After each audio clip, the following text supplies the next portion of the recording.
Le Grand Matin Sud Radio. Il parle sur les réseaux sociaux et maintenant sur Sud Radio. Et ce matin, nous sommes avec Tancred. Ah oui, bonjour à vous Tancred. Bonjour. Vous habitez dans la région de Poitiers et vous voulez revenir notamment sur ce qu'on appelle les violences policières. Hein.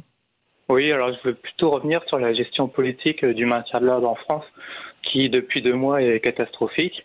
Donc on est d'accord que les casseurs, qui sont souvent d'extrême gauche, ont une responsabilité, mais l'attitude du gouvernement... Extrême gauche ou extrême droite, hein, il y a un peu les deux quand même. Hein. Il y a beaucoup d'extrême gauche, notamment sur tous les tags et les slogans. Oui.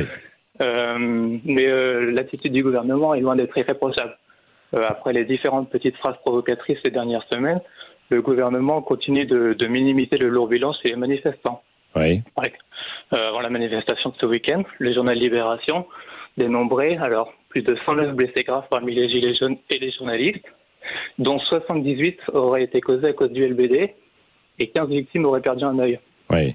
Le LBD, hein, c'est le lanceur de balles de défense, hein, le fameux flashball. Hein, il faut le préciser à chaque fois. C'est une arme considérée comme étant non létale, sauf que cette arme tire des balles en caoutchouc à 360 km/h et, semble-t-il, est parfois utilisée par des personnes n'ayant pas la formation adéquate. C'est-à-dire une formation, mais minimale, quoi. 1 ou 2 journées, pas plus par an. Voilà. Ouais, et donc, à la suite de la blessure, par exemple, de Jérôme Rodriguez ce week-end, on a vu le préfet de police de Paris, Christophe Castaner, qui ont rapidement saisi les GPN, mais on se doute bien que c'est dû à son live Facebook et que c'est une figure du mouvement. Mais pour toutes les autres victimes à Paris ou en province, la gestion était totalement différente. Je rappelle que les autorités évoquent, entre guillemets, seulement 4 personnes qui auraient perdu un œil. Oui. Et je profite de l'occasion d'ailleurs pour avoir une pensée pour toutes les victimes et les blessés, et en particulier Fiorina, qui est cette jeune étudiante pacifique de 20 ans qui a perdu son œil au soin Oui, c'est vrai. On l'a vu. Hein. Oui, on l'a vu évidemment sur quelques médias. Il y a une enquête qui est ouverte concernant Jérôme Rodriguez pour savoir s'il s'agit d'un tir de lanceur de balles de défense ou de la grenade de désencerclement avec un bout de caoutchouc qui serait venu jusqu'à son œil.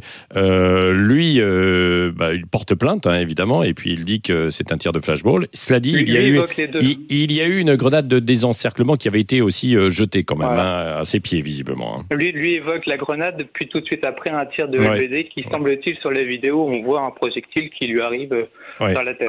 Je ne sais pas si on le voit vraiment le projectile. Moi je l'ai pas vu sur les vidéos, j'ai regardé en fait beaucoup de vidéos, mais en tout cas il y a une enquête qui est en cours et Jérôme Rodriguez sera avec nous tout à l'heure sur Sud Radio à 8h10. Merci Tancred, on peut dialoguer avec vous évidemment sur les réseaux sociaux et vous continuez aussi de dialoguer sur Sud Radio. Oui, avec notre question ce matin, est-ce que vous trouvez que l'appel au soulèvement d'Éric Drouet est justifiable, oui ou non? Restez avec nous, 7h25, c'est sur Radio.